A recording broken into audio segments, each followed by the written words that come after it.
wide variety of graph problems. It's going to be an algebraic and deductive method, so no priority queues, no standard thing like that. It's going to be a good time. All right. So first of all, you guys can grab the notes for this if you want to follow along on your laptops. It's on the website simonzeng.com/topical.pdf. There's also some Haskell source examples to follow along with too if you guys have the Haskell compiler installed. All right. So moving on. Here's our first motivated problem. So here's some graph, and we have some weights on this graph. And right now, I'm going to define these weights as representing the number of paths between two nodes. So, like say between node 0 and node 1, imagine there's like 3 rows between node 0 and node 1, and when you're traversing between those two nodes, you can take any one of those 3. The question is, given 2 nodes and a number of edges to traverse, can you determine how many possible routes there are through the graph? So some examples, if you look at node 1 and node 5, there are 20 paths from node 1 to node 5 that use exactly 2 edges, because the only route that goes there in 2 edges goes to node 6, right? So there's 1 of 4 options to node 6, 1 of 5 options to node 5, that's 20. Similarly, if you go from node 6 back to node 6, there's 41 possible paths there. You can do 4 there and 4 back, that's 16. You can do 5 here and 5 back, that's 25. That's 41 total. All right, so that's the problem we're going to be starting with.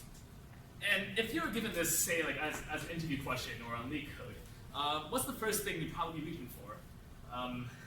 Probably not a tropical semiring. No, you'd probably be reaching for something like DFS or a priority queue, something like that. The things they teach you in regular graph algorithm classes, or just LeetCode prep, right? You would iterate your way through all the things that you can. You would say if you solve from n equals 3, you'll start going from here to here to here, and then that's 1 thing to node 5. What else can we do for 3? We try all the DFS things, see which ones end up at where we want to go, and count that up, right? That's probably the first thing to think of. And yeah, in general, most imperative solutions are going to be just some form of optimization on top of that, and it's going to work. Yeah, you're gonna get the right answer. Yeah, but it's kind of ugly. It's kind of hard to implement, and it's not what I would call elegant. It's a bit painful. So what can we do instead? Let's zoom out a bit and take a big picture look. Let's look at an example in particular. If we go between 0 and 5 with n equals 2 paths, if you're just looking at this picture, how would you solve that? Right, just eyeballing this, you can kind of see 4 general roads you can take between 0 and 5, right? You got that top 1 through 1, the middle ones through 2 and 3, and the bottom 1 through 4, right? And then you would multiply each road separately, and then you would add it all up together. You have 3 times 1, you add that to 5 times 0, you add that to 2 times 1, you add that to 4 times 2, you get 13 total paths between 0 and 5 that go through 2 edges. And if you take a look at that last statement there in the end, and you kind of squint, what does that look like? If you've taken a linear algebra course at this university, you would know that that's a dot product. And yeah, in general, dot products solve the n equals 2 case pretty much. If you have a set of edges that start on one node and end the other node. So yeah, you see here there's this column. It's even a nice column. 3, 5, 2, 4. Dot product with 1, 0, 1, 2. That's our answer. It's 13. All right, and we can formalize this. This will work with any 2 nodes. We just gotta add a few more zeros around, right? Because there's 7 nodes here, but there's only 4 in this vector. Really, the full version of the vector should look like there's a few more zeros, because node 0 to node 0, there are 0 paths there. Node 0 to node 5, there's 0 paths there. Node 0 to node 6, there's 0 paths there. Likewise, starting from node 5, right? Node 5 to node 0, 0 paths. Node 5 to node 5, also 0 paths. Right? So the full version is going to have the vector is going to be the same size as the number of nodes. But yeah, still, the dot product will work in general from the n equals 2 case. And we can formalize that a bit more. So if we want to find all the paths between two nodes, we just take the vector of all the edges that start at the first node, and the vector of all the edges that end at the second node, and we dot product those two. And we have ourselves a solution between any 2 nodes for n equals 2. And we can take this a bit further, right? If dot product works between any 2 particular nodes, you could imagine putting sort of all the nodes, like all the edges, into one big matrix. And then if you can multiply that matrix, you can do it kind of all of it at once. Right? So if you have this matrix, and you square this matrix, you can kind of calculate the n equals 2 case for everything at the same time. Right? If you look at the 0 and 5, like this is the 0th row, this is the 5th column, the value there is going to be the dot product, like this dot product, which is the same thing we had earlier. So yeah, this matrix, if you square it, it's going to have the correct answer for everything on this graph. And that's for n equals 2, but yeah, if you're starting to get how this works, you can take that power and just bump it up to whatever n you want to find. If you want to find all the paths between like node 0 and node 6 that take exactly 5 edges, you can just simply take the 5th power and you would get this huge matrix, but you would have like all the answers there at once. Right? And you can even glean a few useful properties about that graph in this matrix. You see this, low and 0 here. What is that? That's in the 2nd row, 2nd column. That's saying that there are no paths from node 2 back to itself that take exactly 5 edges. And node 2 is kind of congruent to node 3, right? But node 3 has possible edges. So what's the deal? And so that matrix kind of just tells us at a glance that every path of 5 from node 3 or node 2 back to itself has to come out one side and back the other, or vice versa. Because that's the only way that 0 would work out, because that's where the 0 is in this graph. Right? So at a glance, we can just solve this problem with just a bit of linear algebra, and we can even see some useful things about it. And yeah, we can even, this works with big powers because we can square and multiply, right? Repeated squaring. Yeah, it's a really nice solution. Yeah, okay. So this works for n that's exactly like n edges. If we go a step further, and what if you want to find everything that's uses n or less edges, right? Not just exactly 5 edges, but 5, 4, 3, 2, 1, 0 edges that can traverse between 2 nodes.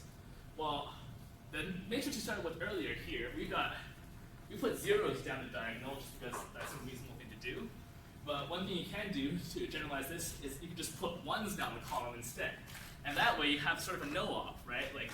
You still have exactly 5 moves, but now one of the valid moves is going to be going from a node to itself. So that way you're counting all the exactly 5 edge things, but also the 4, 3, 2, 1s, because you put some no-ops in there. And this still checks out. And you can square that, and you can see all the things that you can cross between nodes with either 0, 1, or 2 edge traverses. All right, so I think that completes our solution for the number of paths. Let's take a look at a different problem now. So this is the same graph. Let's consider the edge weights as just distances. And let's do a classic shortest distance problem, right? Calculate the shortest distance between 2 nodes. And you have the traditional algorithms for that. You have Dijkstra, Davenport, yada yada. And they sort of have the same deals as the traditional algorithms for the other one, in that you need these extra data structures, priority queue, you gotta keep track of state. You have this big while loop with a condition that it's non-trivial to see when that ends.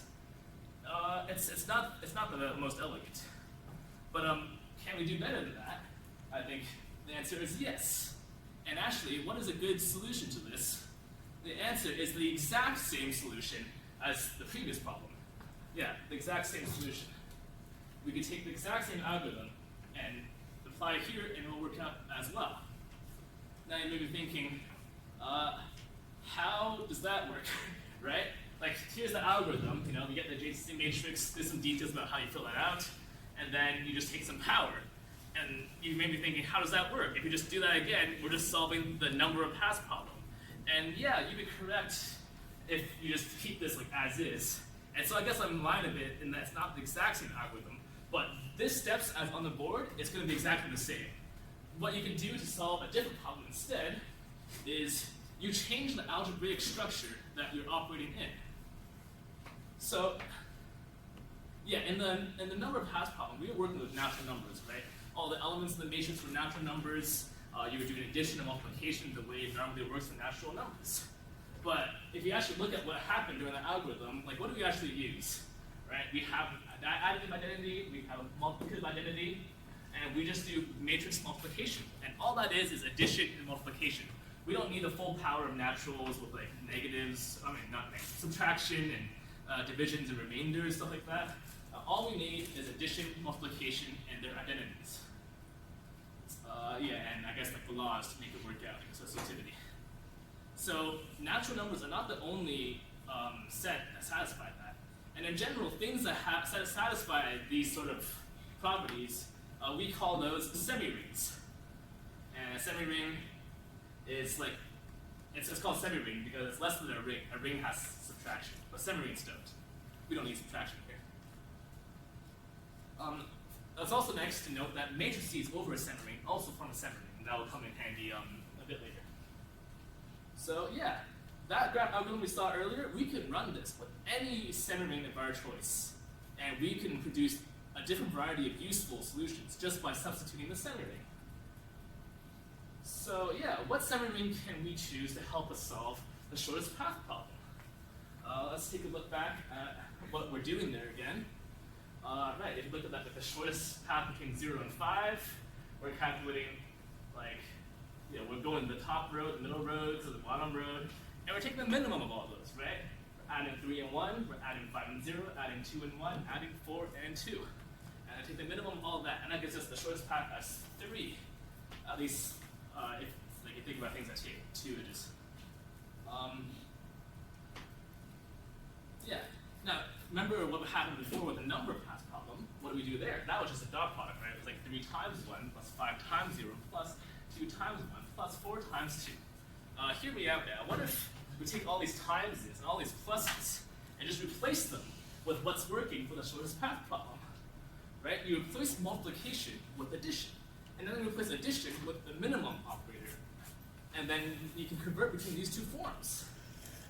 So let's talk about the tropical semiring. And the tropical semiring is kind of exactly what that is. So here you have a bit of formality over what a semiring is, but all you need to know is that tropical semirings are basically just the natural numbers. But instead of addition, you have, like, addition is the minimum operator, and multiplication is now addition, right? Like, we're doing some operator overloading here. So if you have this as your semiring, then your additive identity is now infinity. Your multiplicative identity is now 0, because that's just how it works out. You can check out that these laws work with these operators. I'm not going to do that for you. So yeah, let's see how the tropical semiring solves the shortest path problem. Right? We had that from earlier. We can rewrite that in tropical semiring form. Now this looks identical to the number of paths problem, because this multiplication really means addition, and that addition really means minimum. So this is still a dot product now. But like what lies beneath the dot product is just a different algebraic structure. So now dot products just work. And therefore, taking that powers in that matrix just work as well. So now, solving a shortest path problem is reduced to a linear algebra problem. We get ourselves our new immediacy matrix, we do all the steps, right? We put on the weights, we put in the identities where they need to go, and now this is our new adjacency matrix. And then all we do is take this to some big power, and we will have the answers, the shortest path between any two nodes, right? Yeah, this is it. We have taken the power of 11 because that's number of edges plus 1. And now, the shortest path from node 0 to node 6 is 7. I don't even know if that's true. It probably is because I checked it is true. But yeah, it's 7. Where would that be? Yeah, 3, 4. That's the shortest path from node 0 to node 6. And it's all there in the matrix, all at once. So yeah, we just use the exact same algorithm to solve two different things, shortest path problem and number of paths problem. And in general, this technique works for a really big class of graph problems. So you can use this algorithm to solve connectedness, right? You can see a graph, like whether two nodes are connected, just by using Z2 as your semiring. You get the longest path by using maximum instead of minimum. You get like the widest flow, like the optimum flow problem. You could solve that if you use max and min as your semiring operators. You can even convert a DFA to a regular expression with this exact same algorithm, right? You're just doing, like you're just concatenating and you're putting the OR thing in. But if you have your DFA as a graph and you use this algorithm and you use that semiring, you will have a regular expression at the end. Yeah, there's a few more that also work with this exact same algorithm. You can determine if a graph is bipartite using this algorithm. You can invert matrices using this algorithm.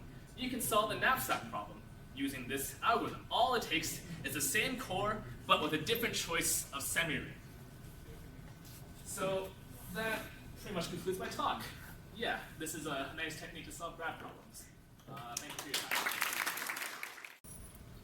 Hey everyone, my name is Hamza. I'm a first-year math student, and I wanted to talk about language servers, what they are, and a little bit on if you were to actually go and make one of your own, how do you get ahead and start doing that. Now there's a little bit of an interactive part in this presentation, and if you search up my username, which is HHAPZ on VS Code extensions, the second thing that comes up is actually extension that is a language server. That is actually my slideshow. If you want to do that and download that and follow along, that's completely fine with me. So moving on, before I can talk about what language servers are, I need to give you guys a little bit of context, talking about what exactly we want when we talk about modern text editors. And so there's a few features that we particularly are a big fan of when we're talking about language modern editors. Syntax highlighting, so that we can determine different components of our syntax. Rich editing features, so things like go to definition, autocomplete, and syntax checking. And also, we want it so that we can use one tool to support all of our languages. So we don't have to use a different editor for every different programming language that we want to work with. And in the future, if there's a new programming language, we can also inherit that into our editor without having to have a bunch of different programs installed. And so if we were to go ahead and make an editor that had these features, there's a few considerations we have to keep in mind. So the first one is that we want to allow people to make extensions in any language.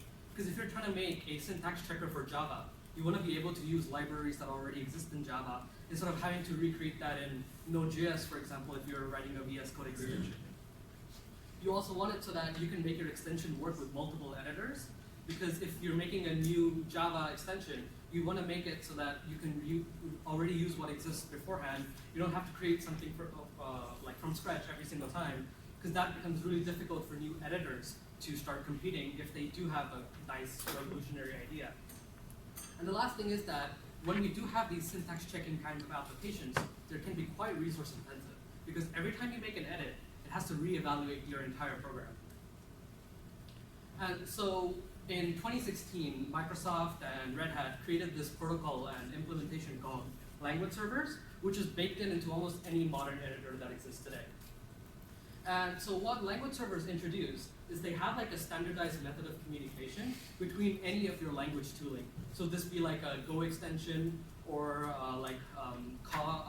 Pyrite or TS server, and make it so that they can communicate with any kind of editor, whether that be NeoVim, Atom, which is now dead, or VS Code.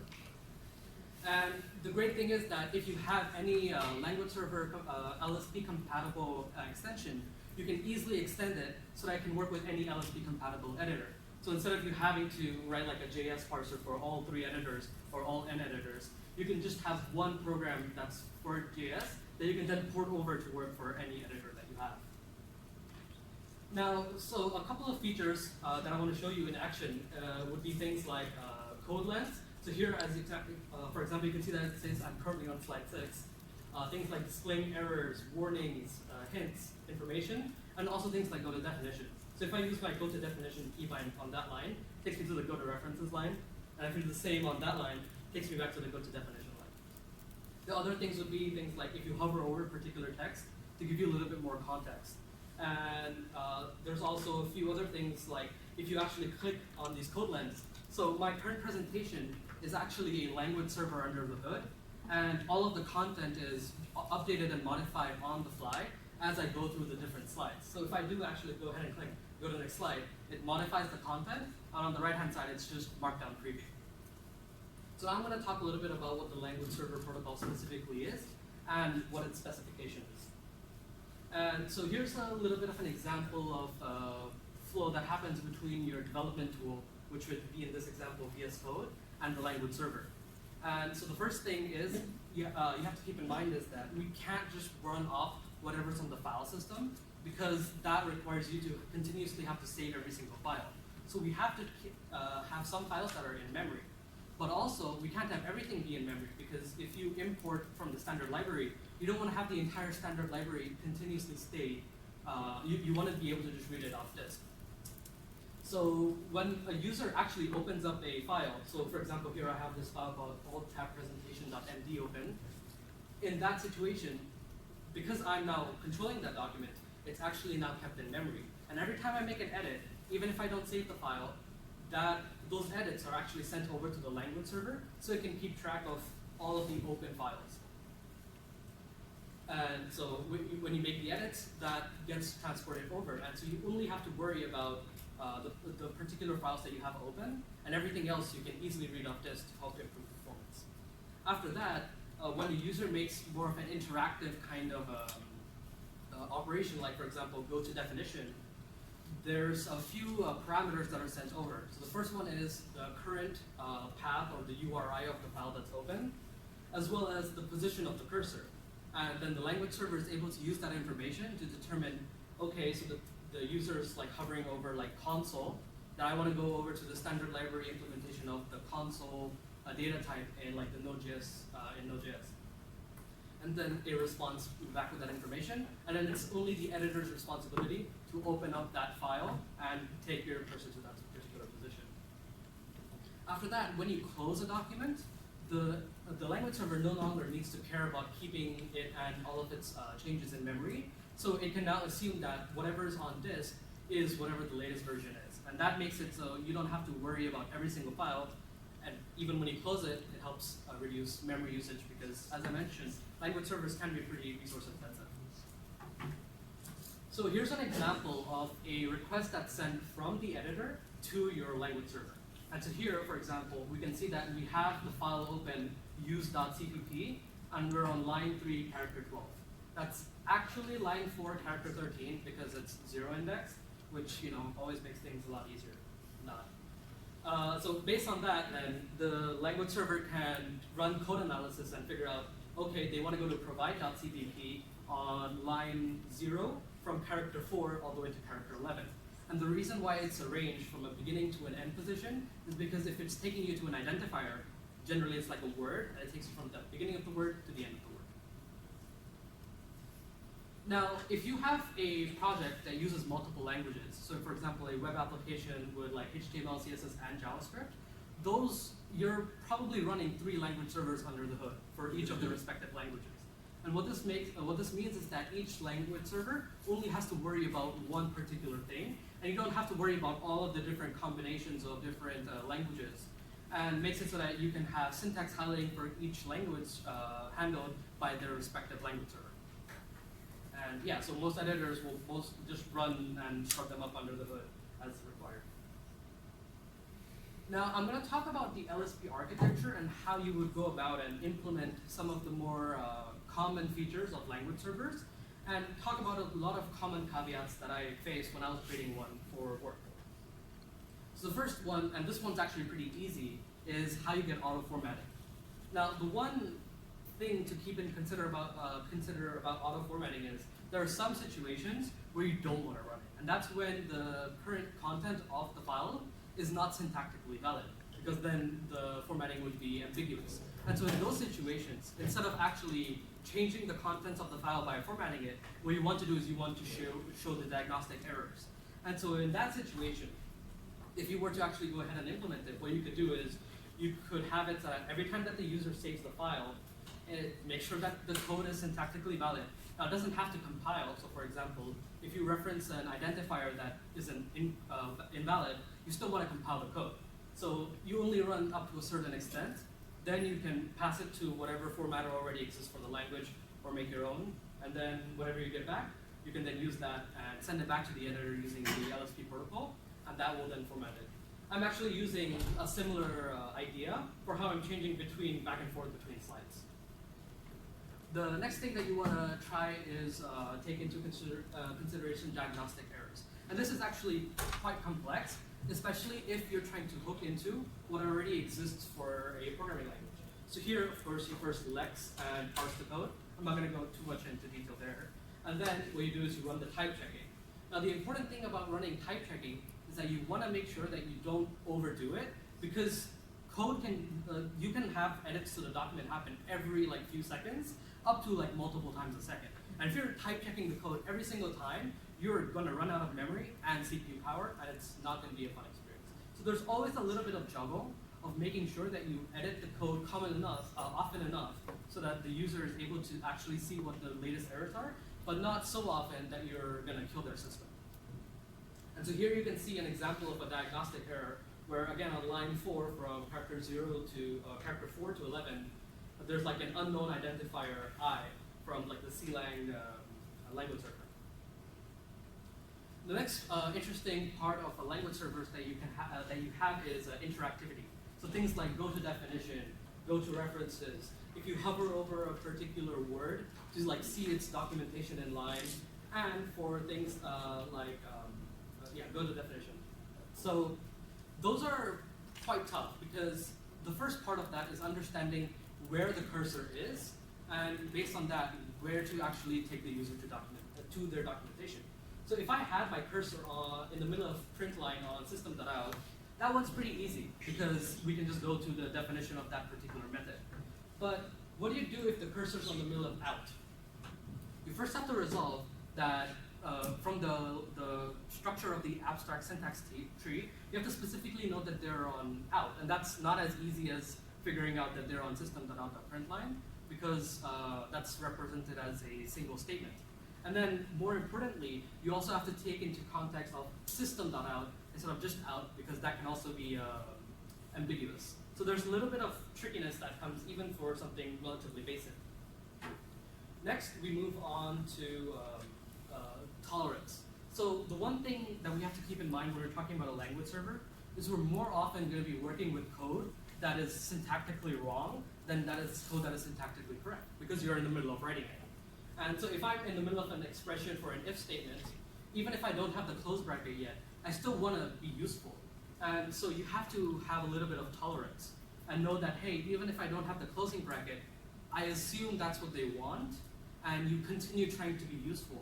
This is, of course, not what you want to do if you're running an actual compiler, because ambiguity in compilers is how you get all of the mess that is C and C++. The next thing you have to keep in mind is the same thing for like closing braces and whatnot. After that, there can also be ambiguity when you're trying to be kind, though. So in the first example, there's that ampersand, and skipping that is relatively easy. If you come across a token that you don't understand, you just pass it to the parent context and see if it makes sense there. But in the second example, if you have the cursor after the greater than symbol, you want to still give code analysis based on if the next line after that is a completely different line, because that probably makes more sense than trying to compare A and B and then create a new class equal to that variable. That doesn't really make sense. So there's a lot of these hard cases that you want to have to improve user experience that can be quite tricky to actually work with and really, really bog down the intricacies of an actual language server that's implemented well.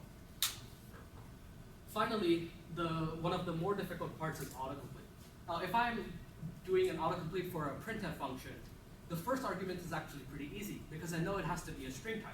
So I can prioritize all of the types that are in the current scope that are of string.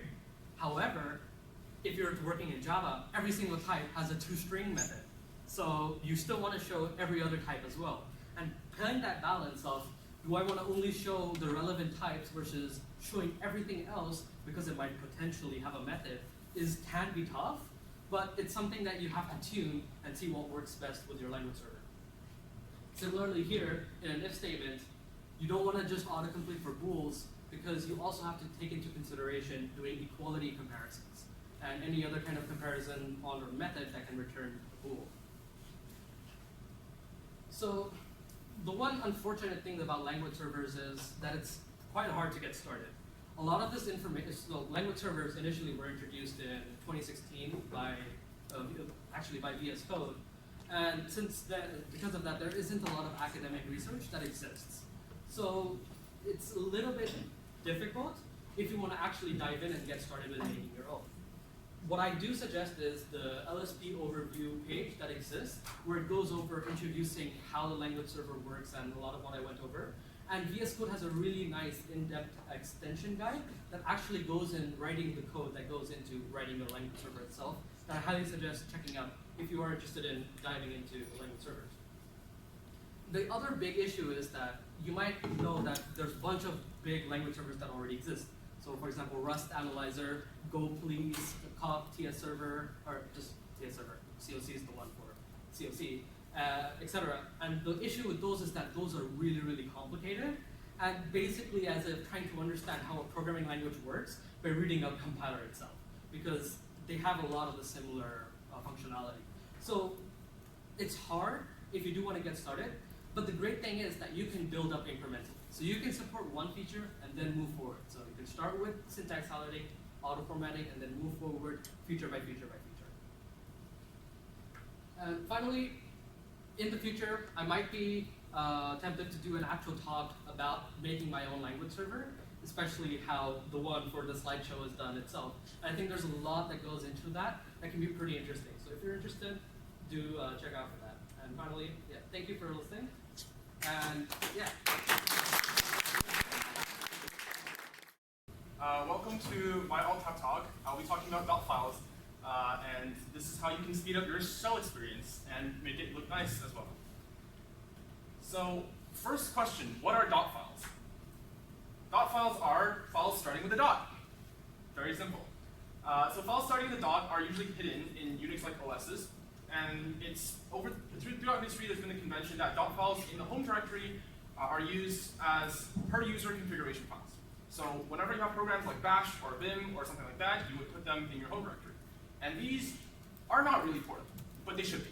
And this is how I make my Dotfiles portable and how you can do the same. So here we have a list of the files in my home directory. Half of these are like configuration files. So portability. This is how I keep my Dotfiles portable. I operate across, I think, about like 40 or 45 different machines. Half of those, more than half of those are synced via CSC's file system, which is great, but the other half are individual and I have to sync them individually, which is a nightmare. Fortunately, I can take advantage of Git and a custom domain to run this very nice script.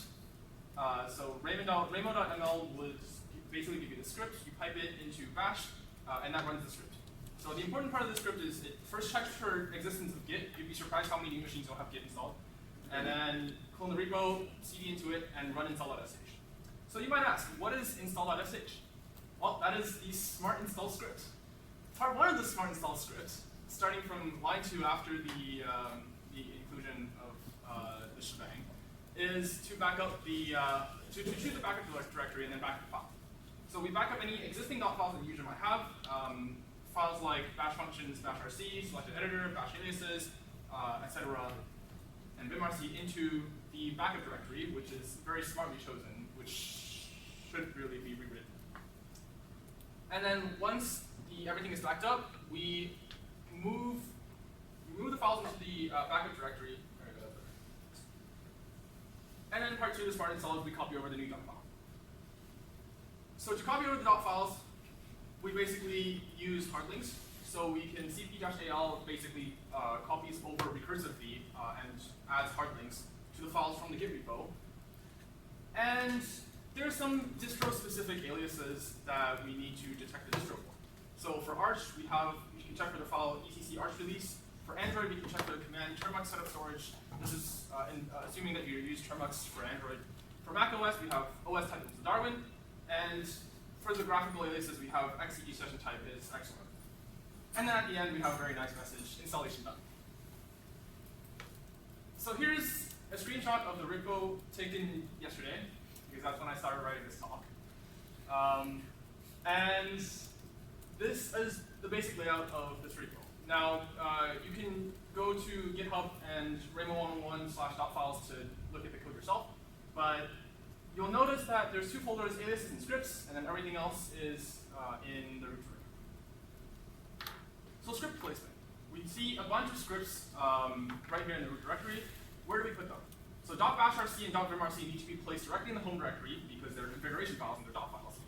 RC actually stands for run commands. So whenever Bash is started up, Bash will run every command in .bashrc in Bash. And when Vim is started up, every time Vim is started up, Vim will run .vimrc and all the commands in .vimrc in Vim. Just a quick note on how bash loads. Basically, bash first checks for etc profile, and then .bash profile, and then .bash login, and then .profile, and bash runs that in order before .bashrc if bash is started as a login shell.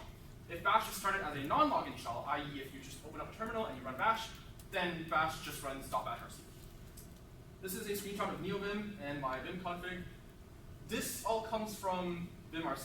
Vim does not give you this automatically. It gives you some of it, but not all of it. Variables in my bashrc. So lines 6 to 30. We start off with the standard shebang, and then a brief note that I think I copied from like Debian 5 years ago. And then we have the file locations of all the scripts and stuff that I'm going to source from within this my bashrc. And then we have some common exported directories that I use, Git directory, download scripts, my own Nextcloud instance, etc. And then we have some more variables, things like editor, which is what like Git, for example, uses as your editor. Visual is what is used to like show your view your files, and some other things like that. And then we have colors for like the next 20 lines. And these are very, very intuitive color codes for bash. Someone just decided to assign colors random numbers, and I kind of did some translation here. And you can go to the Arch Linux wiki for the actual ANSI sequences. Following that, we have the prompt, which is a bit customized, as you can see. The default bash prompt I actually have over here commented out right here. So this is the default bash PS1, which basically just gives you user at hostname and then working directory, and that's it. So I've added a couple things. So I like to actually have my actual command prompt line start on the second line, just because I like to have more details in the first line. If the path gets really long, I don't want to have like this little bit of space at the end to actually write my command. So I have the entire second line of the command, and we can see my PS1 and my PS2. So some things that went into my PS1, I have the Debian version, which is not shown here, but for example, when I'm managing CSE Debian machines, it's very useful to see what Debian version you're working on, for example, like Bullseye or Buster, or Ubuntu versions like Focal, etc. We also have the Git prompt, which is provided kindly by Git for whenever you're in a Git repo. And then we have some smart choices for whether you're in root or you're in a regular user based on the ID of the user. And then this is my gigantic PS1, which gives you this, and the bash default, and PS2 is just a little arrow there. Next couple lines are history. So basically a couple years ago, I found out that there is this thing called eternal bash history, which is an undocumented bash feature that lets you keep your history forever. This has a lot of problems, including but not limited to some random programs deciding that they won't have it and they will just cut your history file short. Which is why I have this line to warn me if my history file is ever cut short, and I'll restore it from my backup. We also ignore both spaces and duplicate lines, commands that start with spaces and duplicate lines in our history because it's an eternal history and it'll get really long. And then we append to the history file without overwriting it, and we append after every command. So every time I run a command, even if I have another bash window open, it won't matter. The history will always be persistent across multiple bash sessions. I find this very useful.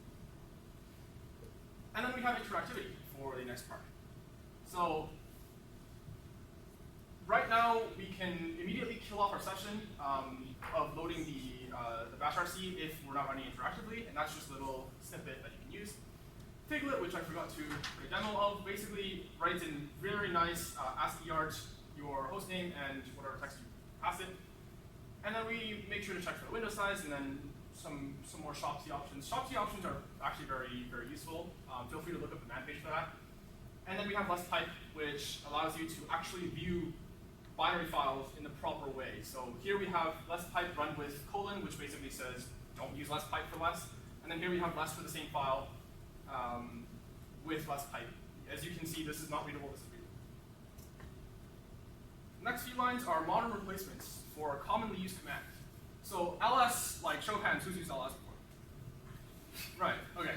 And keep your hand up if you used exa before. All right, like 2 people. So exa is a very, very colorful ls alternative. As you can see, this is way more readable than like just one color ls. We have also ripgrep, and ripgrep is basically grep, but on steroids. Same thing like hexa for ls. Ripgrep lets you search recursively through subdirectories of any directory, basically, and with a lot more built-in features to that. So I just aliased ls and some more common things to hexa and grep to ripgrep. And then same thing with like cat. I bet everyone's like used cat before, but bat is a very nice replacement for cat, which prints it very nicely. So you have whole syntax highlighting, you have like basically less prompt, all the fancy stuff. I just have it aliased as cat. So note that I do check for that the command exists with like command-v. And then the last thing is standard error red, which turns your standard error output red.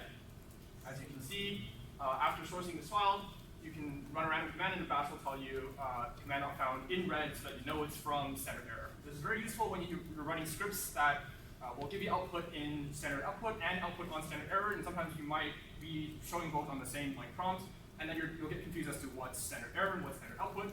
This will be very helpful. Right after that, we have tab completion. Tab completion is a very, very useful feature in bash or any shell, basically. So when you press tab, so after typing some sort of like a prefix of a command, you press tab, and then bash will give you a bunch of options. This enables bash completion, and then I have an alias completion script as well, which you can check out on the repo, that allows you to complete aliases as well. And I'll talk about aliases in a second. And also, Git has very nice completion as well. Right, so what are aliases? Aliases are basically short forms of long bash commands. So let's say I'm lazy, and I want to grep through my bash history. Instead of typing history space pipe space the thing I want to grep, I could just do hg space the thing I want to grep. So as you can see, I have a really long list of aliases. Some are very useful, like forcing interactivity checks to RM, and then listing empty directories, grepping uncommented lines in a file, removing empty lines in a file. I have some common pseudo commands, and finding CRLF in files. That's like back when I was using Windows, CRLF liked to corrupt my files. Very helpful. Yeah, so basically how you define an alias is you do alias the thing you want to type equals, in quotes, the long thing that you don't want to type.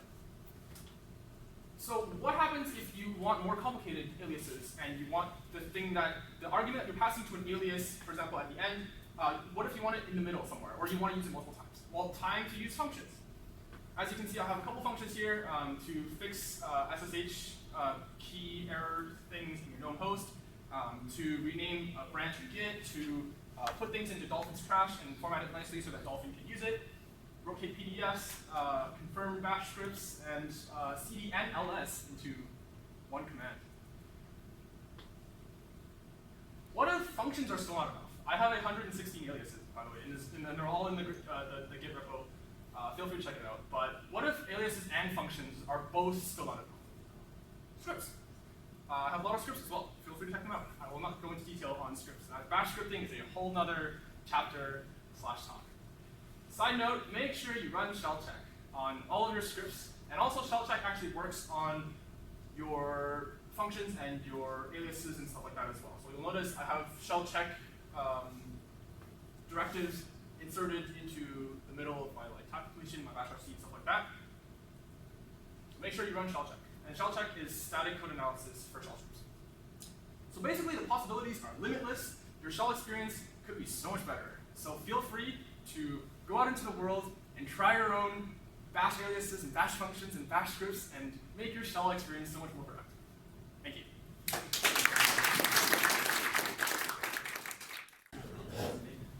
All right. Welcome to Networking 404, also known as How to Network as a person that doesn't know what networking is. Unfortunately, this talk is not going to be about computer networks. If you really want to learn about computer networks, I'd recommend CS 456. They're the computer networks, right? Instead, this talk will be about social networking, contrary to all the other tech talks that we've had today. First things first, let me introduce myself. Who am I? I'm Alan. I'm currently a fourth year computer science student, and the reason why I'm giving this talk is because I remember when I first came to Waterloo in first year, I had no idea what networking is. I had no idea how to network and the importance of networking, right? And so this is kind of like a talk that I want to give myself in first year, okay? So what exactly am I going to be talking about in this talk? So things I've learned over the years about networking, as well as big mistakes that I've made and how you can avoid it. And most importantly, how to create a strong, meaningful network. And big disclaimer, a lot of this is from my own experience, right? So that's that. So first things first, let me just explain what networking is, because my first year self definitely did not know what networking is. Here's the Wikipedia definition of what a network is. It's a group of systems of interconnected people or things. In short, it's the people you know, right? Networking is basically just expanding your network, so meeting new people, right? Now, why is networking important exactly? Well, jobs. A lot of people get jobs from networking, and especially if you hear this in first year, where you're trying to find your first co-op, right? That sounds amazing, right? I can talk to people and potentially get a job off of that.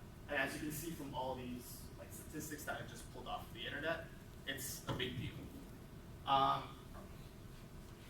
So about that, networking in short, basically just to sum up this section is meeting people, but then also exploiting them for jobs, right? Now to move on to the section that me in first year would have really enjoyed, how to get a job via networking, okay? So I'm gonna go over a couple different strategies. First one being cold call and cold emailing for referrals, okay? This works, right?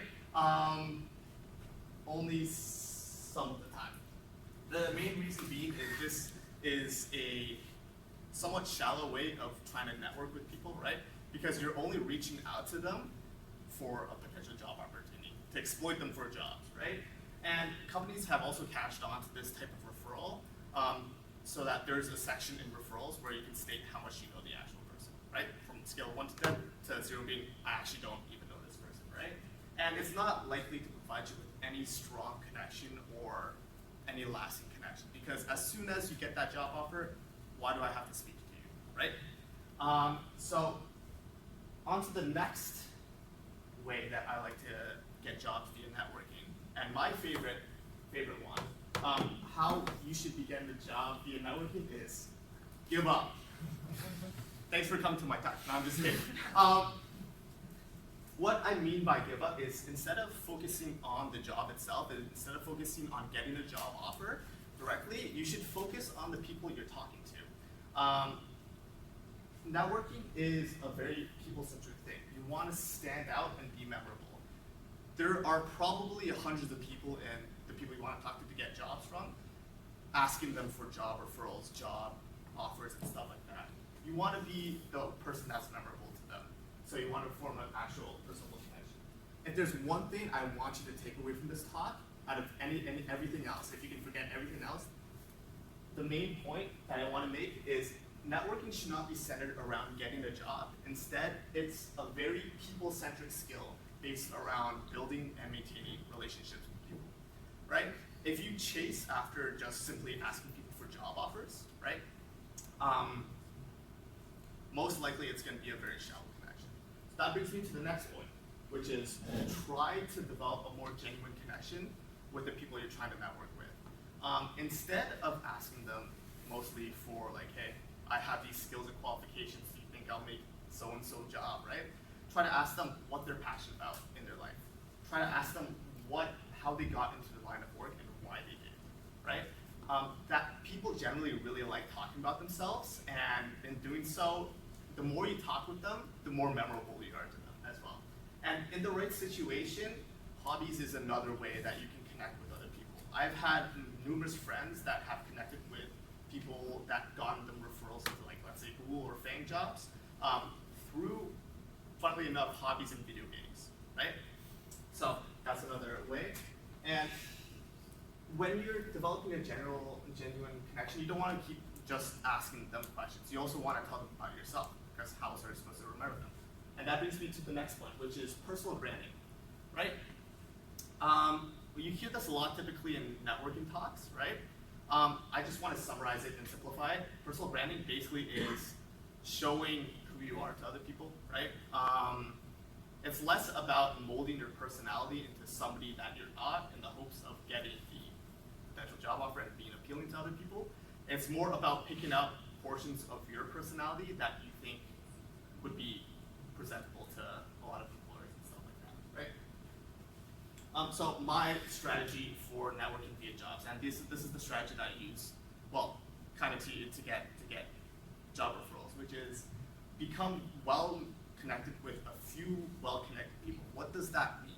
So that means you have a strong connection and a meaningful connection with a few people that also have strong, meaningful connections with other people. Essentially just have a strong friend group, essentially, right? That also know other people. What that means is, let's say, for example, you know 10 people, and those 10 people know other 10 people very well that work somewhere else. Reaching out to a connection of a connection is a lot easier than reaching out to a complete stranger, right? So you're able to leverage almost 110 people to possibly get a job opportunity, right? And they can easily vouch for you since they know you well. So one of the challenges in first year as well is building my network. I didn't really know what building your network meant, right? I always thought networking was like, hey, you put on your networking suit, you go to a networking event, and you chat with networking people, right? That's not really the case. Networking can happen everywhere and anywhere, basically. So some of the best places I think are for networking are actually places outside of networking opportunities because you're able to develop a better, I guess, more genuine connection with these people, right? So definitely, since we're all students, take advantage of the fact that there's a lot of people here, especially, for example, CS Club, with similar interests going into a lot of possible different paths, right? And try to connect with them, talk with them, right? And one thing that I want to point out, definitely co-op. Network with your interns because never again are you going to have the opportunity to talk with a lot of people that are going down the same interest, like for example, like degree, but like a lot of different like possible end goal careers, right? So yeah. Next thing I want to touch base on is networking events. Just really quickly, networking events can actually be any event, including this event, right?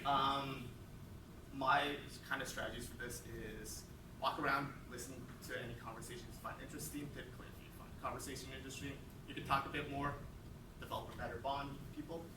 These are a great way to practice cold opens, talking to people just like strangers as well, get to know them better, as well as nailing down what your personal brand is, what you want to present to them. And if things go well, if you really like talking to something, please remember to add them on social media because I've done that before where I forgot to add them afterwards and I've never seen them again. Don't be like that. Next part is coffee chats. Coffee chats are typically short 30-minute chats that you have targeted typically towards someone else, right? Definitely go with coffee chats with an intention, with a purpose of learning a lot more like their perspective, as well as prepare a lot of questions ahead of time. I've done that mistake where I have not prepared enough questions, and then there's just like 10 minutes of just like asking random questions about them. That's not fun. Don't know what to ask? Again, these are some great questions, like for example, ask them what they're passionate about. People love talking about themselves again, and definitely play the student card. I swear, like with especially people in older and senior power, right? People really love giving advice, especially about looking back on their older days.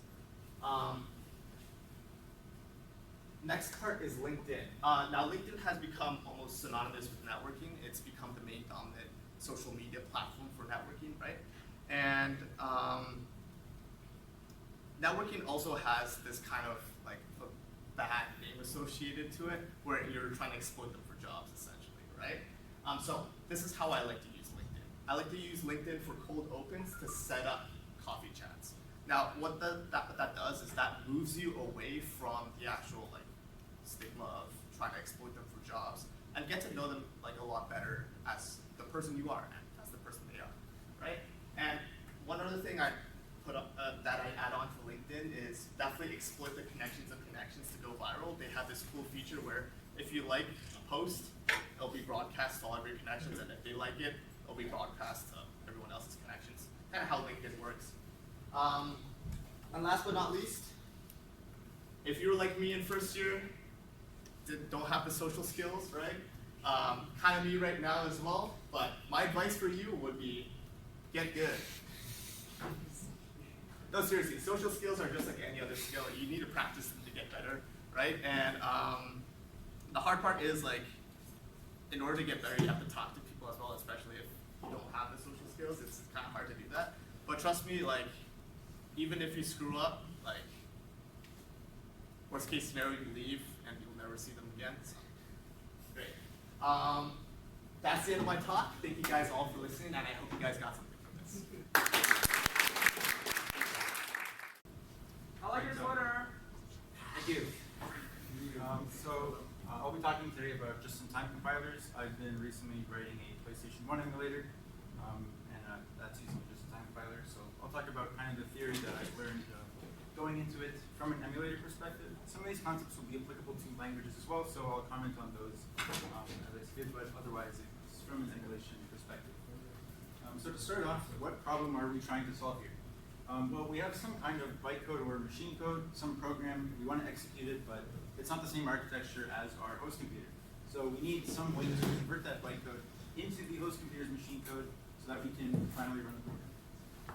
So PlayStation 1 uses a MIPS processor. If you remember your MIPS assembly, this is a function that counts down from UN max. It just wastes a whole bunch of time. So there you go. We'll be using this example a couple times as we go through the examples here, but it's just here as an example of assembly. Most languages will compile down to some bytecode, so it's still applicable if you're using something like JavaScript or Java. They turn into bytecode at some point, and so you kind of follow that. So a JIT comes in here and recompiles the bytecode into host machine code on the fly right before executing it. And this is in contrast to an ahead-of-time compiler that does this in advance, gives you binary, and you can run that whenever you want. But we can't always use an ahead-of-time compiler because sometimes we don't have all the information there. So one such case is in an emulator. Say you're using like a MIPS instruction and you want to jump to a register. You have no idea where that's going to end up, so you need to have context from the runtime to determine that. Same thing with things like JavaScript, dynamic types. You don't have enough information to compile that ahead of time. And Java uses it because you want to be able to run it on 10 billion devices. So what we're going to cover here is what makes JITs so fast and how do we get there. We have to walk before we can run, so we're going to start with an interpreter. An interpreter simply runs in a loop. It reads from the program counter, the instruction at the memory address. We decode that into something that we can understand and work with. Then we start matching it against the type of the instruction, then the opcode, and finally we can dispatch that to some function handler that will then perform the instruction. So we spend most of our time just matching, and we don't actually do any work. The instruction that does work is very tiny. Right, so how fast is this? Well, this is some of the benchmark methodology I have. We have 3 benchmark programs, waste time from earlier, everyone's favorite Fibonacci computation if you don't know dynamic programming, and then I have a iterative version which we'll see at the end. On each fetch execute cycle, I'm counting the number of instructions. Interpreter only does 1, later we'll do more. Every 1,000 instructions, we take a measurement of the time, and then we compute the instructions per second, measure in millions or MIPS, not to be confused with the architecture, and at the end we measure the total amount, and that gives us an average. So an interpreter runs at about 40 to 50 MIPS on average or max on both the Fibonacci benchmark and the waste time benchmark. Is this good, bad? It depends on your application. We'll just use this as a baseline moving forward. So let's make some observations about our interpreter. Namely, we can see that an instruction is probably not going to change very frequently. And so we are wasting a ton of time matching the same instructions over and over again. And we would very much like if we can just cache the return value from the match and then just reset. But the compiler is way ahead of us because matching is already a 1. It's some kind of lookup tables. I verified this in my assembly. It is a lookup table. So we have to think a bit further than that. We can consider instructions in blocks instead of just individually. So we start at some PC and we go until the next jump or shuffle change. Then we map every instruction within that block at once to some handling function, and then we can cache the whole block instead of individual instructions. Now, how do we store the block itself? There's a great data structure for this. It's called encoding it in x86 assembly and then calling it. So if we see here, each one of those move ABS instructions is moving the function pointer to a handling function into RAX, and and then we move the arguments. So after the first one, we have 2, 2, and -1, and then we call it. And the first one corresponds to that immediate unsigned with those arguments. The second one is B and C, and then there is an op, and we set the PC only once at the end instead of in the interpreter where we have to do it for every instruction. So this, if you remember from earlier, this is just a waste time loop, but now it's an x86 assembly. This is a type of programming called threaded programming, not to be confused with multi-threading. Threaded is basically just calling extensively subroutines with some constant arguments. So the differences that we have as compared to our interpreter is now we're doing a cache lookup. Like here I'm using a prefix tree, maybe we'll talk about that at the end if I have time. And then pretty much do the exact same thing as before in the translate method here. So we call translate, we would match on the instruction and then emit a call. We compile that and then we insert it if we didn't have it already. In the emit thing, we're just taking the instruction, encoding it into constants, and then I'm using LLVM to emit the call instructions and the assembly. Fairly straightforward. The handler function is not too different. We're just using pointers because now we have to use the C ABI. You can probably be a bit faster with some fancy ABI like Fastwell, but I didn't bother with that. Right, so how fast is this? It is much faster. We're now in the 200s. So we've gotten a pretty significant speed boost, just replacing the matching with caching it straight into assembly. But we can do a bit better than this. Calling functions does have a cost. There's still an overhead to that. And in addition, in each one of those handler functions, we still load and then store the state in whatever part of the state that we finished. With caching, this is still fast, but we would love to use registers if we can. So what's the solution? We just inline everything. And that finally brings us to the JIT. So instead of emitting a call, we now just emit add instructions directly, take the immediate as a constant, get the value of the register from memory. Gap here is not a typo, that's getting the element pointer of the destination register in the CPU state struct. Then we build the add instruction, and we build the store, and then that's that. LLVM, this emits LLVM IR code that looks like this for the waste time thing, and then LLVM takes this and turns it into beautiful assembly code that is very short. As you see, this is very efficient. It uses just decrement to memory to do the add, and then it reuses the result of the decrement, the flags that it sets to do the branch. And then op is entirely gone. And this again gives us a pretty nice speed boost. So we're now in the mid 300s, 400s, and wasting time is very efficient. As you can see, it can spin up to about 1,000 bits, but still not as good as me when I have deadlines approaching. Now, if you've been particularly astute, you'll see I've only shown you maximum and average. Why is that? Well, I haven't shown you the minimums because they're terrible. As you can see, the interpreter completely dwarfs both of the optimizations in the minimum case. Why is this? Well, we have to compile code. And LLVM is pretty great at everything except speed. So we incur a huge penalty compiling that code to begin with, and so executing the first few 1,000 instructions are very slow while we build up that cache. In addition, in the iterative Fibonacci case, there's actually not enough instructions to get through the initial compile time, so the interpreter is actually faster than both of the generated assembly code in this case. So you really need quite many instructions the program needs to be long with for this to be useful. In addition, JITs use a lot more memory than interpreters because it has to store, of course, the compiled code and the cache, and that takes quite a bit of space to do so. How can we mitigate this? Now, if you're a programming language, you'll typically use something like the interpreter plus optimizing compiler approach. So in this, you run your code initially on an interpreter, profile it while it runs on that, you gather runtime information, and then when the code's executed enough, only then do you invoke the JIT to compile that to optimize machine code. This is used by both the JVM and the H. Emulators don't really do this. Programs are probably going to be long running, so they'll be compiled eventually, and the interpreter just isn't fast enough. If you're trying to emulate some system like PS2, you should typically just go straight for the performance gains from the JIT. So what's next from the code that I showed you? Well, there's something called blockchaining. So even in these blocks that we generate, we still have to flush the CPU state at the beginning and end. We can make this a bit more efficient by having a prologue where you load the CPU state into registers, and then an epilogue where you save them. And when you get to the epilogue, you can check if the next block exists, and if it does, you can just jump straight to it. You don't have to go out and go through a loop and flush all the states. You just kind of run the executed program as if it were a native program. And QEMU does this with TCP. There's another set of optimizations you can do, which are speculative in nature. So similar to branch prediction, you want to optimize the fast path at the expense of the slow path. So So for an emulator, you might generate blocks that assume that all memory accesses will go to RAM, because RAM is just a pointer dereference, instead of some MMIO device that you then have to figure out which device it is, and it takes a lot of time. For something like JavaScript, you might assume that all function types will have all functions will take the same types and begin in the same types always. And V8 does do that. And if your assumptions are wrong, then you have to do a very expensive optimization or de-optimization where you backpatch the generated code at runtime, or you have to delete the block and recompile again or revert to an interpreter. But the fast path is very fast.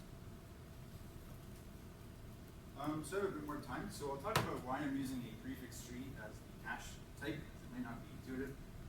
It's essentially a bit like paging. We split up the memory address, and we take the upper 21 bits after you chop off the segment selector, and the lower 6 after you chop off the alignment, lips and searches the word align, and then you can index the upper, the root node with the upper 21 bits, and the lower node with the lower 6. And this means that you only have to use 60 megabytes for the root, and half kilobyte for every leaf node you have. You don't have too many because the code tends to be localized. And that's just a breakdown of the address. We also need to invalidate blocks if any memory address that the block contains is written to. And this is very nice with prefix tree because we can just invalidate the first layer, assuming that the blocks end at the boundary of the segment.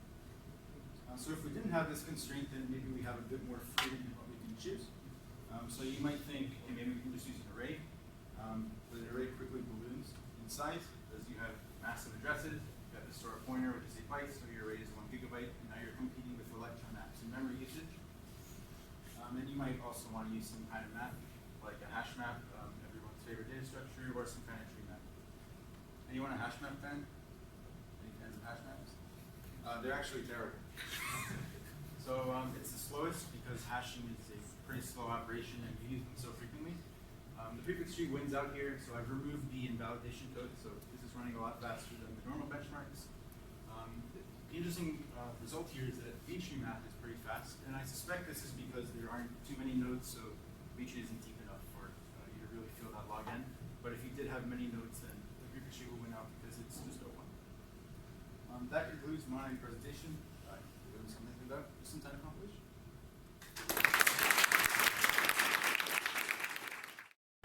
We're going to talk philosophy a little, as a matter of fact, because sometimes it's useful to get a hold of a bit of the broader perspective. We're always engrossed in the details a lot, and even though the broader perspective can sometimes seem really useless, sometimes it can actually give us new perspectives and information that we wouldn't have even asked about before. So we're going to talk about philosophy. In particular, we're going to be talking about consciousness and tech talk, so I promise. So we're going to be talking about the consciousness of computers. So I wanted to do a bit of a survey, a field study, so to say, initially. So I want to ask, how many people here think that computers, like the ones we use, like for word processing, the ones we enter Word documents on, how many of you think that those are conscious? Can we get a show of hands? Oh, that's actually very interesting. I didn't expect that. Okay, how many people think that at some point in the future, maybe with some kind of a general artificial intelligence or some ultra-complex computer we're able to create, that computers will eventually be capable of having consciousness? Okay, a lot more people. That's interesting. Yeah, it makes sense. And now, how many of you think that you have a solid grasp on what consciousness actually is? So thanks for that. I like your confidence. I like your confidence too. I'm very happy. But okay, so we have a bit of a contradiction here, right? A lot of you seem to have some kind of preconceived notion on whether computers are conscious, or maybe just intelligent, have a preconceived notion. And yet, a lot of you probably don't exactly have an internal definition for exactly what consciousness is. And I can't really blame you for that, right? Like, this is the problem that philosophers have struggled with for thousands of years. I mean, just look at the soul. You might not think of it as a consciousness problem, but what exactly is a soul? It's this thing inside of us that's separate from our minds, separate from our physical bodies, that's doing all of the experiencing, right? That's doing all the thinking, maybe, and maybe, it flies out when we die and all that. But the point is, our physical bodies are just vessels for these souls, right? Like, the soul is actually us. In more modern times, this has taken the form of the mind-body dualism problem, where we have dualists on one hand, like René Descartes, saying, oh yeah, okay, there's this ghost in the machine, there's this homunculus, a little man that's controlling us, that actually is us. And then you have the physicalists on the other side, saying, okay, a homunculus is probably something you invented for your latest Dungeons and Dragons campaign. No, we are 100% physical, and consciousness is just a byproduct of our physical minds, or just is our physical minds entirely. There's no separation. And what you might notice about all this a little is they're asking a lot about how consciousness works and what consciousness is, and we still don't know what consciousness is. We have an axiomatic problem here, right? We don't even know the questions we have to ask to answer the questions we want to answer. And so this is when, I promise this is but this is when a philosopher by the name of Thomas Nagel comes in, and he, not Nagel, and he proposes a definition that I think is very, very interesting for a couple of reasons. So he gives a bit of a thought experiment. He asks, what exactly is it like to be a bat? Okay, so what is it like to be a bat? Okay, well, bats are blind. Okay, that's not too difficult to visualize. Bats also have this infrared vision. Okay, so what exactly is that? I mean, there are like red wavelengths going all the way through, but we see like different colors for different wavelengths. So could it be an entirely new color? How can we like visualize? How can we imagine that? Bats also think differently. So like, how can we imagine what it's like to think differently? Like, that's really hard. That sounds like, so basically there are these irreconcilable differences actually caused by the physical structure of the bat that make it so we can't understand exactly what it's like to be a bat. And so Thomas Nagel's conclusion is, yeah, we can't know what it's like to be a bat because we are not bats, right? And so basically what he defines consciousness is this, what is it like to be experienced? And this definition is very interesting, I think, for a couple of reasons. So first of all, it provides that physical link to consciousness we've been looking for. Maybe it's really obvious now, right? Like, if a physical force is applied to me and I feel pain, that should affect my experience. What is it like to be experienced in some way? But philosophers have been struggling with it, so maybe that wasn't so obvious. And second of all, it provides this almost differential definition of consciousness, right?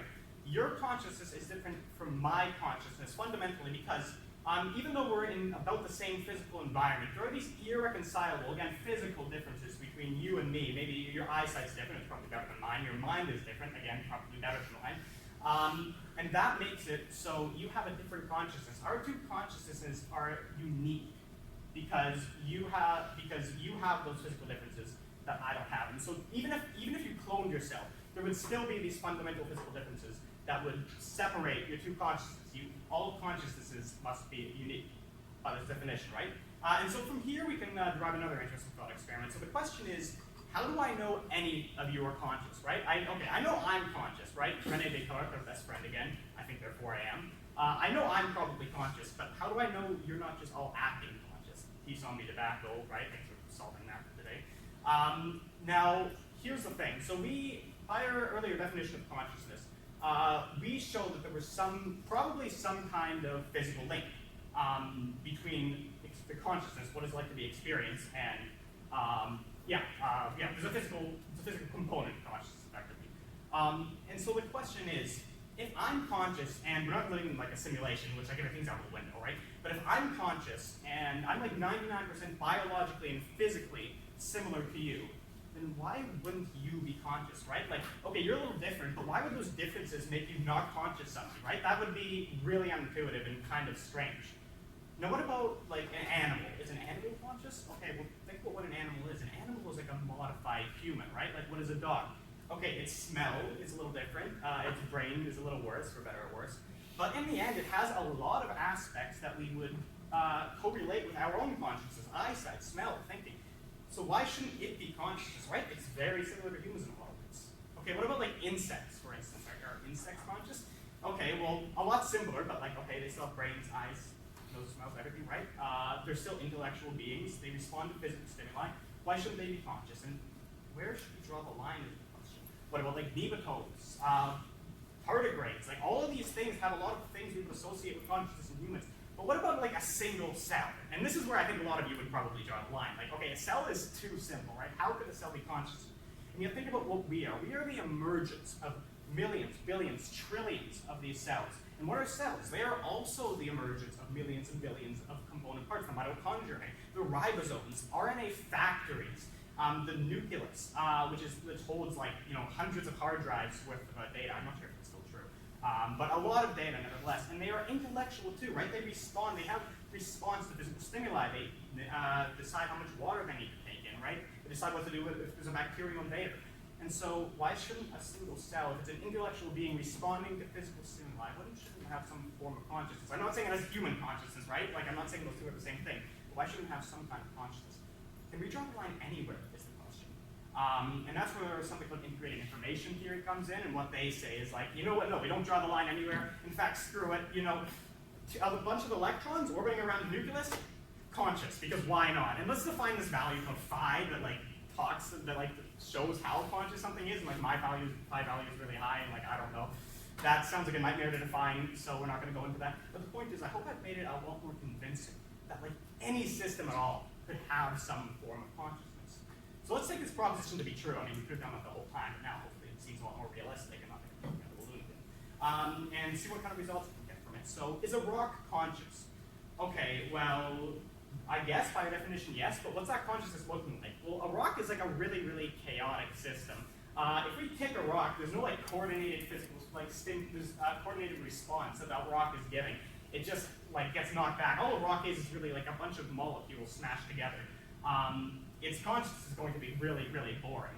But what if we allow that rock to conduct electricity? What if we like add a bunch of transistors to it? What if we let it do arithmetic? What if we let humans do like millions of arithmetic calculations a second on it? Okay, well now this is sounding like a much more complex system, and so I know what you're thinking immediately. Okay, yeah, so you're saying when I run my C++ program, and I've used a bunch of raw pointers, there was a bunch of memory access errors, my computer's writhing at me and going, oh my god, you read in Stack Overflow not to do this like 100 times over. Like, how could you? No, okay, we as humans, we have the tendency to anthropomorphize things a lot. So we think, okay, if two things have the same aspect, if we share the same aspect of something, then those two aspects must be the same in both things, but that isn't necessarily true. But what is it like to be a computer is probably unrecognizably different from what is it like to be us, or even what it's like to be an animal, mostly because basically we are self-reflecting and computers are not. Computers take exact instructions. They take like instructions to the dot and follow them. When we reflect on information, right? We look at our responses, certain stimuli, and we like reflect. We have this almost technique, right? You might know where I'm going with this. Well, it turns out that with like a bit of magic and calculus, random number generation, we can add this self-reflecting property onto computers really easily, and that's what a neural network is, right? A bunch of nodes. A neural network self-reflects, it has memory and all that. It's really similar to how human thinking works. But again, that kind of consciousness is probably a lot closer to what is it like to be a cell than the what is it like to be a human. And just to illustrate just how far we are, a few years ago, Swiss researchers had the goal of recreating just the tactile portion of a mouse's brain, which I think is like 1% of the total mass or so, on a supercomputer. And I believe their goal was to do it at 1/100th of the total time. So that's with like state-of-the-art technology. And so if scaling the brain, power is like linear for the rest of the mass, then we're looking at like 1/100 squared, the total power capability of just a mouse brain, so like 1 in 10,000. And like, that probably isn't linear scaling because like we know the brain is really interconnected, right? This cortex is communicating with each other all the time, right? Maybe it's quadratically off, cubically off, whatever, quartically off. But the point is, at some point, whether it's tensor processing units or Moore's law, whatever, we'll reach the ability. There's no reason to not think we would reach the ability to emulate human level intelligence. And should we be making some kind of like ethical framework maybe to prepare for that, right? Like, we like to model things over ourselves, and so our goal right now, basically with AI, in large part, is to create a human level intelligence. We should really be making an ethical framework to handle this, because we know as humans, when we tackle problems at the last minute, we do them really badly, and this could easily be an ethical and moral disaster.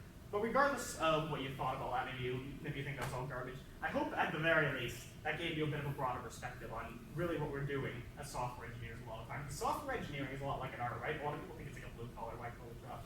But software engineering, we're creating these beautiful systems. We're creating systems, and the idea that we could be breathing life into them in the form of consciousness, just by virtue of the pure complexity, is beautiful, I think, and fascinating. Almost like breathing the fire of Hephaestus. But yeah, that's the idea of philosophy, right? And I know a lot of people may not like philosophy because it generates a lot more questions than it gives answers. But the reality is, as it turns out, sometimes we need questions to be answered. And so, thank you.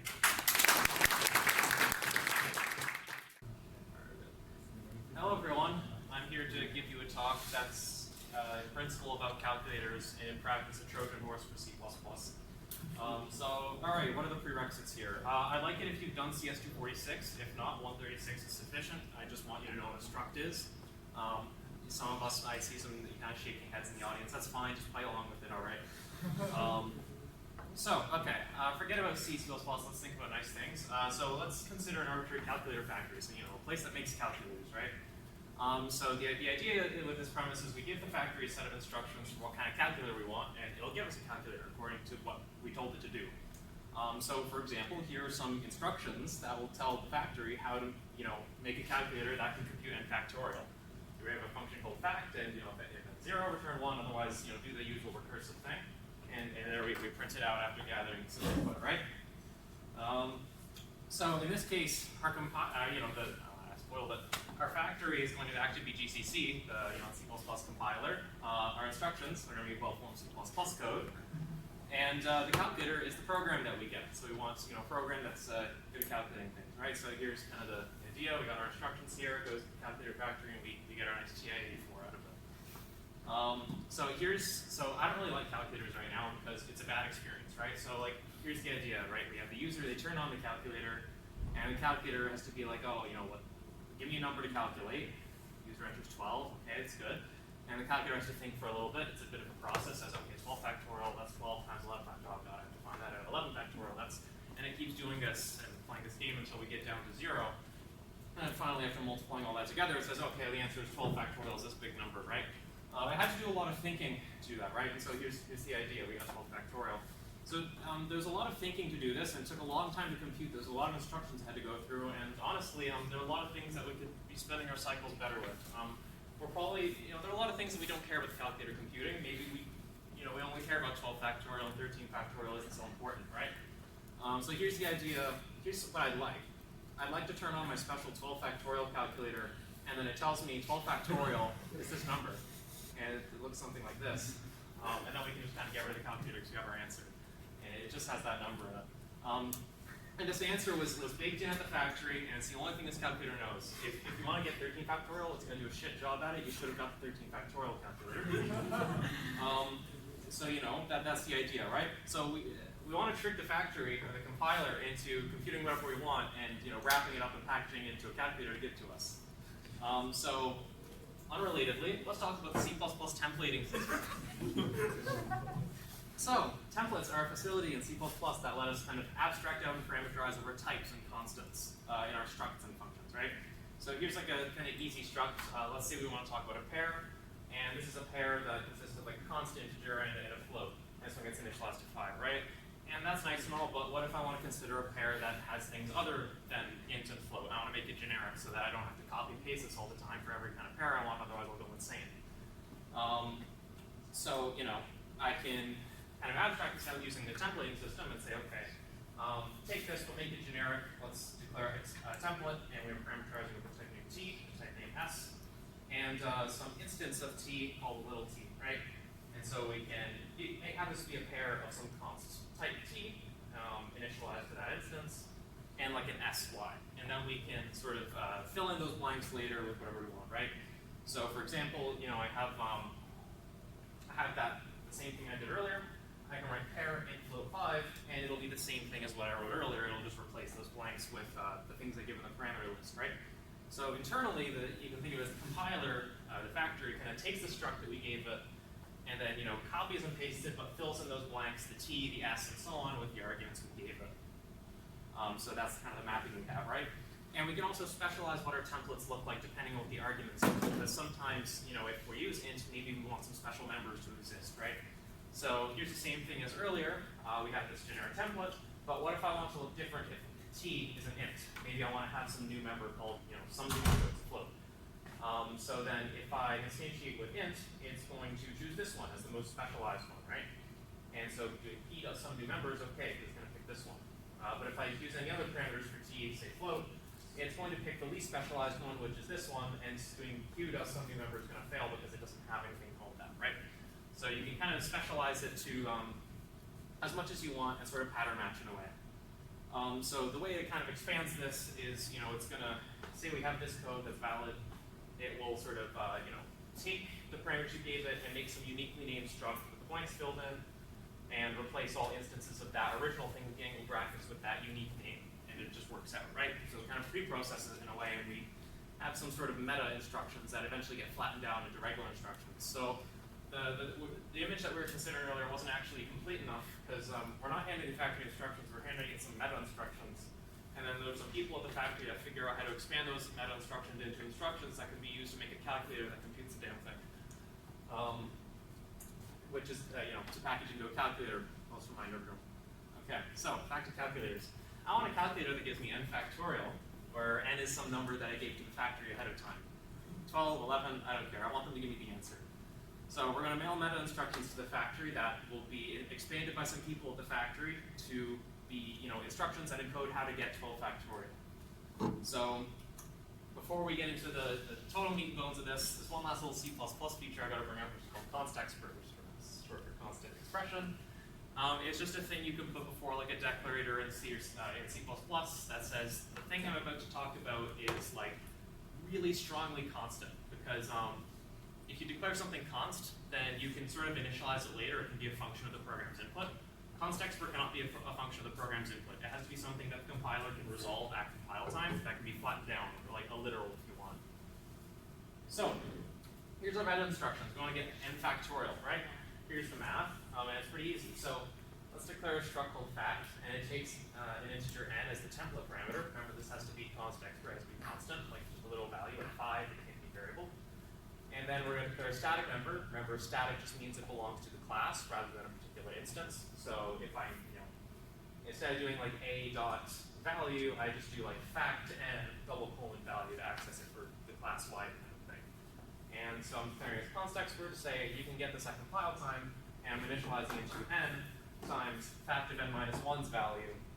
So we're sort of treating our structures like functions here, where taking the value is like evaluating the function. And now I'm going to specialize it here, where if n is 0, obviously don't want to go forever. So if n is 0, then our value is going to be 1. So let's get fact3 value.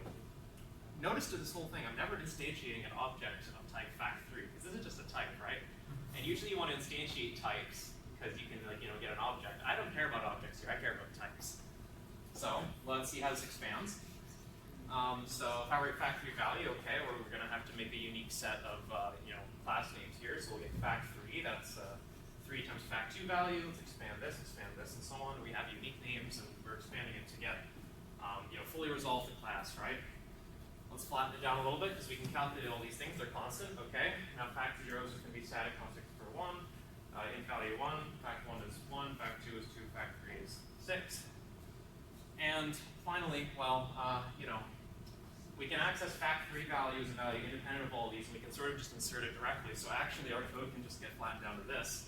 We just have a program that prints the number 6, and it's completely forgotten about all this nonsense after it's being compiled. And in fact, if you look at the assembly for this, you'll just have, an assembly file that has the number 6 in it. There's going to be no evidence of any of this stuff happening. You might as well just have, taken a sheet of paper and written the number 6 on it. But you made the computer do it for you. You made GCC do it for you. You tricked it. And so, yeah, you have your answer now. So, we can get n factorial for fixed n, but I think we can do better. We have calculators that can compute a lot of things, or that have instructions that can encode the ability to compute a lot of things. So let's instead talk about arbitrary arithmetic expressions, right? Plus, minus, star, slash. So, to do that, we need to consider the time-old question of what's an integer. Well, the integer is nothing more than a type. And I don't mean integers as a type, I mean the number 3 is a type. Because we can talk about, integer 3, integer negative 12, because this is just the name of a, this is just a type. It's just we took the template integer and gave 3 as the parameter. So I'm going to pass these types around as if they're objects, and we're going to keep playing this game. It's really fun. Okay, we're keeping with the theme of using types. Let's have a type that represents a binary operation. So I'm going to declare a template struct here that takes the character parameter representing the operation, it'll be plus, minus, whatever. A type representing the first expression, and another representing the second expression. So, think of it as the prefix of the bracket or whatever. And something to notice is that the body of this is actually completely empty. There's nothing in here. It doesn't have any data. The only reason we care about this is because the template sort of manage to encode these parameters or store them that way. We don't actually care about sending them to the class. So this actually contains 0 data. It just encodes some types we care about. And the actual value, it does have to be a bit more sophisticated, because if I do like, integer 3, integer 4 here, this isn't going to compute anything for me. The value of that is determined by the evaluation of the expression, right? Well, okay, we've fallen into a trap of writing an interpreter now, as it often happens in many such cases. So let's write an evaluator, right? Let's write sort of an unspecialized eval struct first. Of course, it's going to be a struct because we like being, meta instruction stuff. So I'm just going to declare this, and like if for an unspecialized kind of expression, it'll just inherit from the expression we gave it. And the reason we inherit is because we might want to, our expression is expected to have some sort of value that we can take. And so if we inherit from x, then we'll also inherit whatever value it has. So we can just do eval of e, take the value, and it'll just work, right? So let's evaluate some binary operations. Now let's get useful. So I'm going to make a specialization of this class, template. It's useful and useless. I talked about it earlier, where the parameter looks like binop with op e1 and e2, and these are my parameters. And if you used Haskell before, you're going to say this is pattern matching, and I say yes, it is pattern matching. Kind of, a little less powerful, but it's like a cute imitation of pattern matching, right? So I'm just going to say this inherits from integer, where the parameter I give to integer is just a bunch of these ternaries, right? If operator is plus, it's going to be, take the value of e1, evaluating it first recursively, and take the value of e2, and then add them together, and then repack it into an integer. And the same kind of thing for all the rest of the things, right? And I just say otherwise 0, because I don't care what happens if it's not one of these operators, right? So that's actually it. We can evaluate expressions now at compile time. So here's kind of an example of an expression we want to evaluate, right? So let's say I want to evaluate the binary operation of star with 3, and the result of this. So 3 times -12 plus 4. And you'll have the same kind of process of expansion happening as we had before, where the compiler will generate unique names for everything recursively down this sort of parse tree, and fill in the blanks into these two, and eventually you'll just end up with a program that prints the number -24, and there's no evidence in the assembly of any of this kind of clownery ever happening. You might as well have written a program that prints -24. But again, you made the computer define it for you. That's what's fun about this. You have a really useless program, but you wasted a lot of cycles doing it. So yeah, and to be clear, this is magic. So this eval thing, let's remember, it's just a stupid empty struct. It doesn't have any data. It just uses the abstraction facilities, because remember, when C++ people made this, and Girardin stuff concocted this, it's like, oh, it'd be really nice if we could abstract types out so I can make it a pair, and we got this. And we guarantee this has to happen because the compiler has to fully resolve all the types, so we can kind of trick it into doing whatever we want along the way. So there's a question, a lot of practical-minded folk in CSC, so you ask them what kind of practical applications does this have. The answer is there are none. With an asterisk, the templating is kind of useful, and sometimes you want to compute things at compile time. This is absurd, fuck you. So, why would we bother? Well, I mean, come on. It's pretty funny, isn't it? You can say, oh, well, G++ compile my program. To compile my program, you actually have to figure out what the fifth prime is. Templates weren't made for this kind of stuff, right? They're meant as abstraction facilities. Say, oh, let's make this generic so I can copy less code. And this is actually Turing complete. The template system, it's provably Turing complete. You can compute whatever you want with it. And in fact, you can even induce a lambda calculus in it. I've done this before. I've also tried doing a bracket evaluator, and it was not fun. It's sort of a bell curve, right? You start out kind of hating racket, and then later in your career, you're like, oh, racket's actually really good, and then you write an interpreter for it, and you're like, oh, actually, this language sucks. But you dislike the language for educated reasons. That's the difference. You can only dislike it once you have accumulated enough knowledge wealth, right? But yeah, it's like the C++ committee accidentally created life. Again, it's an abstraction facility. Are you kidding me? But yeah, the takeaway here is that C++. That's why I love it so much. I write about it in Math News a lot. I write about it in Math News a lot, full of lots of magic, whimsy, and it's very much worth exploring and getting stuck 4 months down a rabbit hole for. And that's exactly my time. Does anyone have any questions? Raymond? passing user input into like the impression, right? You have to like have your program defined as an output. Yeah, if you want, you could like pass a like -d parameter to the compiler Okay. and sub in a macro if you want. Right. But that's the best you can do. I believe I tried printing strings. You can't. Alan? Okay, so you said this is like an interpreter. Can we JIT this? I don't know, man. go ask like the second last talk. We talked about that. Yeah, that's what I was referring Okay. to. Yeah. Yeah. You. Is this feasible though? Like, could we do this before they keep death of the universe? Could you do this? What? Practically, like, I don't know, like practically speaking. Oh no, I said a couple slides back. To be sure, I want to put you to rest here. It's not practical. It will be way faster to just compute something at runtime. But you can technically say it has all of one runtime because it's like, so actually it's really good. Oh. Yeah? It's just dependent typing, but worse. I think it's better. Yeah? Does C++ create his life? Do they create consciousness with C++? If you're that way inclined, yes. Yeah? Would you call this some form of hard coding? It's getting, you're not hard coding anything, you're getting the compiler to hard code it for you. Yeah. What are the compile times like? Long. How long? I think I use this to compute like the one thing that's nice about this is it has memoizing because it has to resolve all the types, right? So if you learn about L146, it does that for you. It's easy. So I tried using like a memoized like Fibonacci calculator. I tried getting like the 300th one. It took like 15 minutes. Oh. Usually there's a recursion depth limit, and if it like instantiates too many things recursively, it'll tell you like you screwed up. So you can up that limit and tell it just. Yeah. Can we solve the halting problem with C++ with the program? I hope not. So what program? The halting problem. Oh. Okay, last question. Yeah. Have you heard of C macro method programming? Have I heard of what? Macro method programming. Macros? Macros are evil. I don't care about them. They're not type safe. This is really type safe. Okay, thank you.